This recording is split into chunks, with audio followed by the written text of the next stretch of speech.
Hello, my name is Michael Padilla and I'm going to be reviewing Star Wars Episode 8, The Last Jedi. Star Wars The Last Jedi ruined the Star Wars franchise. A complete cinematic failure. I'm done with Star Wars.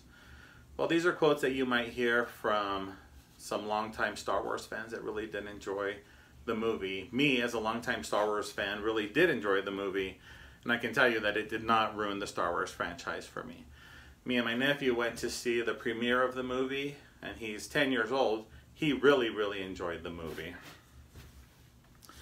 The Last Jedi was released in December of 2017, and according to IMDb, the budget was $317 million for this Star Wars movie.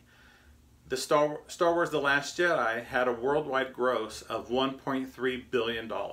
That's about $1 billion profit for the Disney Corporation. Those numbers alone make this movie a success financially. However, that still doesn't cut it for some longtime Star Wars fans.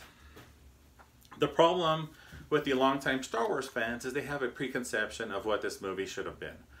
I had my own ideas of how this movie should have gone, and I will admit that it did stray a little bit from the previous movie, but I don't think that was enough to ruin the Star Wars franchise for me. So I'm going to talk about a couple of complaints that are out there. Now there's many out there, but I picked three, what I consider the top three. So I'm going to give you a spoiler alert. There are spoilers ahead, so if you haven't seen the movie, know that they're coming. But if you haven't seen the movie by now, you're probably okay with a few spoilers. So the first complaint is from vlogger Cinema Sins, and his vlog, Star Wars Episode 8, was a complete cinematic failure. His biggest issue was with the ships and their fuel. So there's three parts to this complaint: ships running out of fuel, limited light speed jumps, and impulse speed based on weight.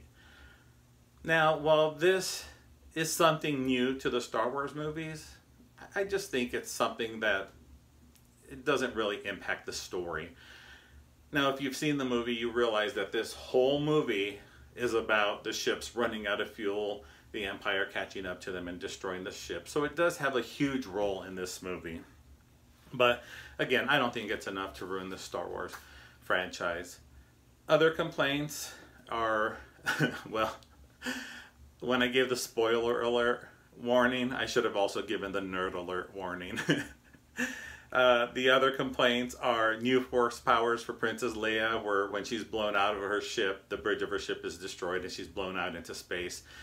She resurrects herself and brings herself back into the ship and is saved. But the biggest complaint out there is when Admiral Holdo, played by Laura Dern, in a moment of desperation, she evacuates her ship, the rebel ship, turns the ship towards the Empire ship, the Dreadnought, and engages the light speed. Well, when she does that, the ship plows into the Empire ship, splitting it in two, and then the shockwaves destroy several of the other ships. The reason this is a complaint, and this was a great scene, but the reason this is a complaint for many people is, well, if you could do that, why didn't we just destroy the Star Destroyer, from the other movies and be done with it?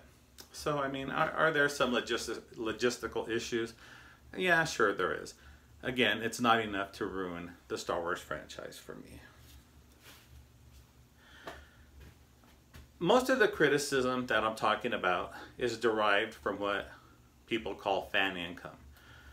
We're talking about vloggers, bloggers, even review sites like Rotten Tomatoes, where they're all based on the number of views, the number of likes, dislikes. Even if you comment on a vlog, those vloggers receive income from that. So they benefit from giving a movie a negative review.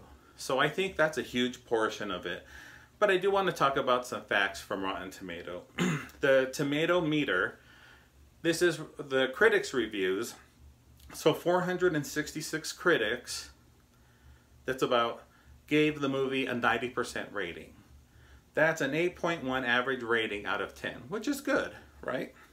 Now, the audience reviews is completely different.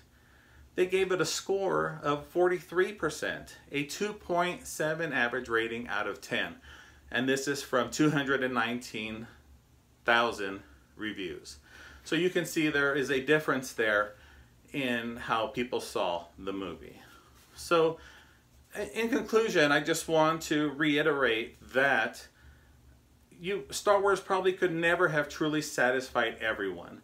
And when Star Wars is making a movie like this, they're making it for an old generation and a new generation.